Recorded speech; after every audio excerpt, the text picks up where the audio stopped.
Check this out. Yeah, you can't see my feet, so you don't know if I'm moonwalking or not. Let's talk about Michael.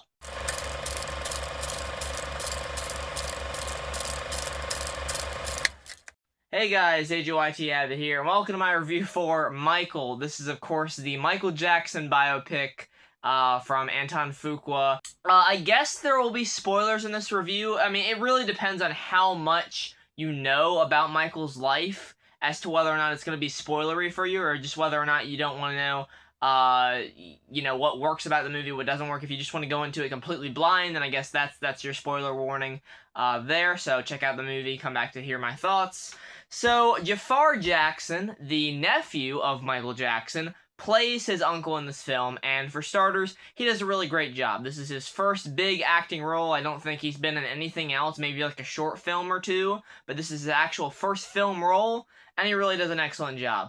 Initially, it took a little bit to kind of get acclimated to him being Michael Jackson. When you have such a figure as prominent as Michael, initially, you might be a little bit caught off guard, not too sure if this guy's gonna really make you believe that he is Michael, and you're gonna fall under that seamless, like, spell of, like, oh, I'm watching Michael Jackson.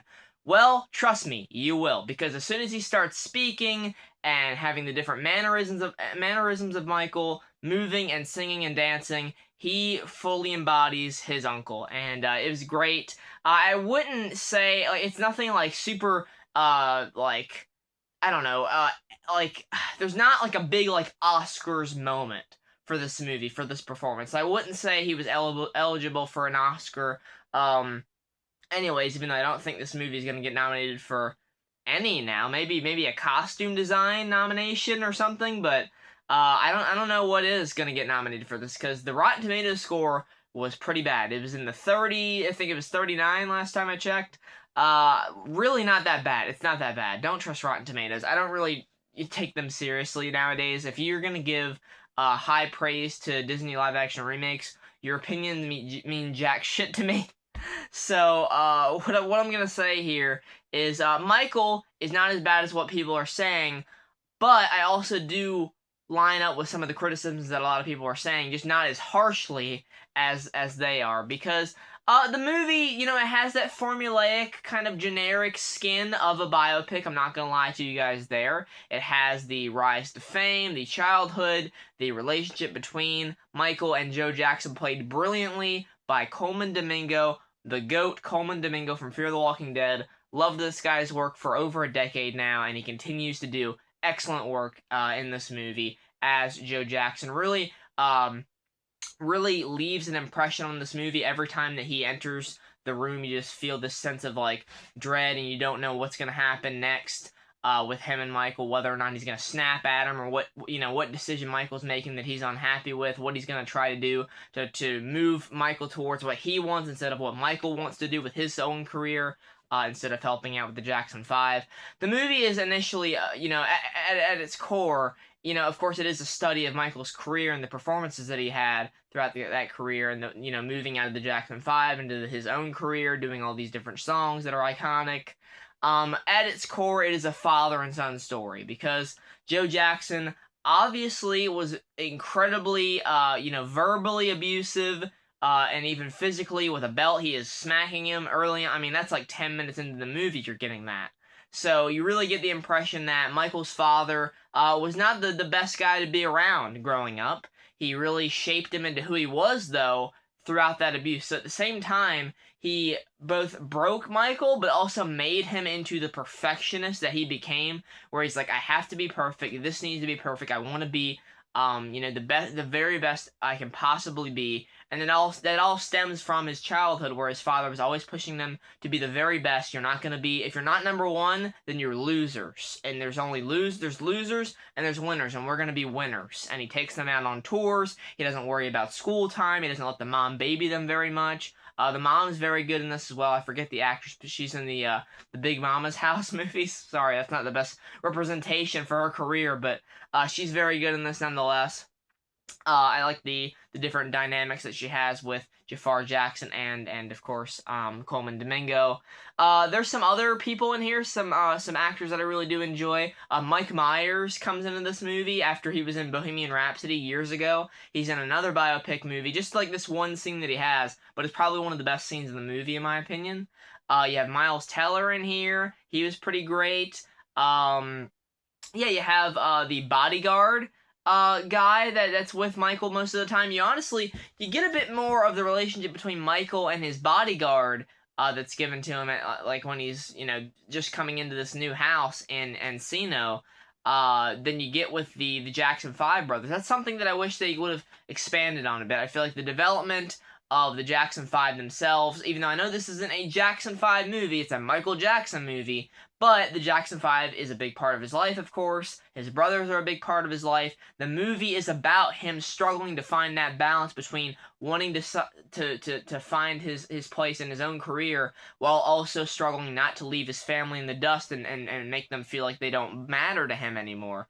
Because his father, Joe, is always pushing that mentality in his head. It's like, oh, you just think you're better than all of us, right? Just because you got best-selling albums, you're going out and doing tours and celebrity endorsements and visits to hospitals and all this big shit on the radio and music videos and all this, and you're just gonna leave us behind.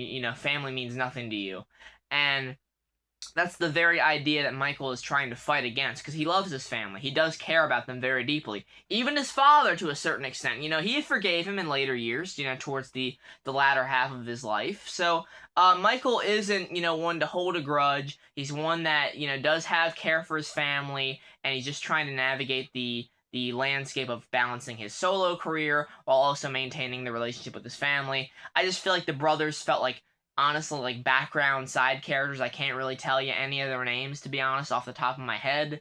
Of course, the movie has several recreations of iconic Michael Jackson moments from, of course, the Thriller music video, which is really fucking cool. It was awesome seeing him in the makeup, and they actually filmed that in the location where they filmed the original video. Michael has several pets in this movie. I found that to be entertaining.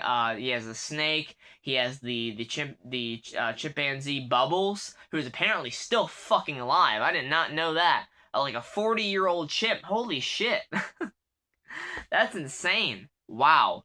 There's a giraffe as well. So there are a few things that I didn't know about Michael that going into this movie I was pleasantly surprised by. But I still feel like by the end of the movie, there was a lot that we could have touched on. The facial surgery that he undergoes to get his nose, changed. I feel like they don't really touch in on the impacts of that it had on him in terms of like the media and his family, what they all thought about it. We see Joe's reaction to it, but we don't really see his mother's thoughts on it. We don't see anything like that. I feel like there is a big chunk missing where we go from 1991 to 1994. I feel like there could have been some nice stuff in between there where Michael is performing with the Jackson 5, and then all of a sudden he announces, like, all right, this is going to be the last tour, this is our farewell performance, and he does this knowing that Joe is backstage being like, oh, we've got tons of tours planned, going to Tokyo and Italy and all these places. It's going to be one of the biggest tours ever. We're making a comeback. We're making the Jacksons happening again. And Michael comes out there and basically says, like, we're done. This is our last performance, so thank you for all the years of support. And this pisses Joe off. And then I was thinking, like, all right, are we going to see any repercussions of that? Are we going to see the aftermath of that? No, we just go to 1994 with the bad performance, which is hands down my favorite part of the scene.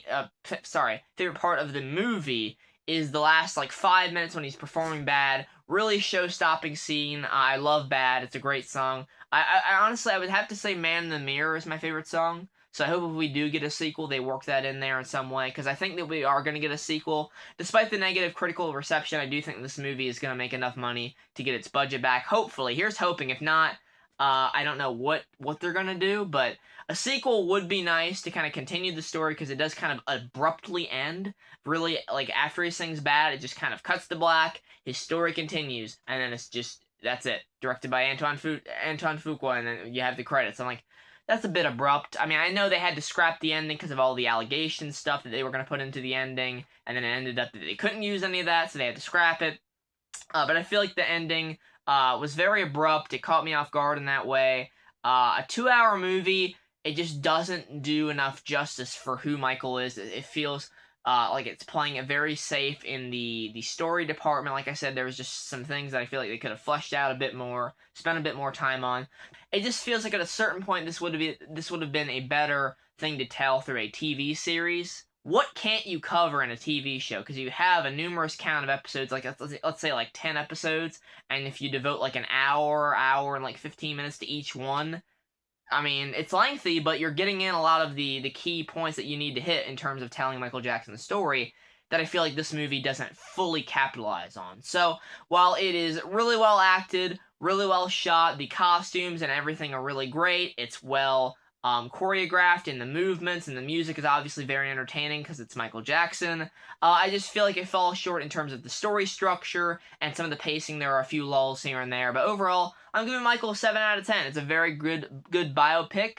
I've seen, better ones that do the story a bit better, tell it in a bit more of a unique way. Even though it might be formulaic, they do find some way to make it unique. This one doesn't really stand out in the way that you think it would because it's Michael Jackson. But I still had a lot of good. I had a good time with it because it's Michael Jackson. I really enjoy his music, and yeah. Tell me what you guys thought of Michael down in the comments below. Is it everything that you hoped it would be, or was it just bad? Huh?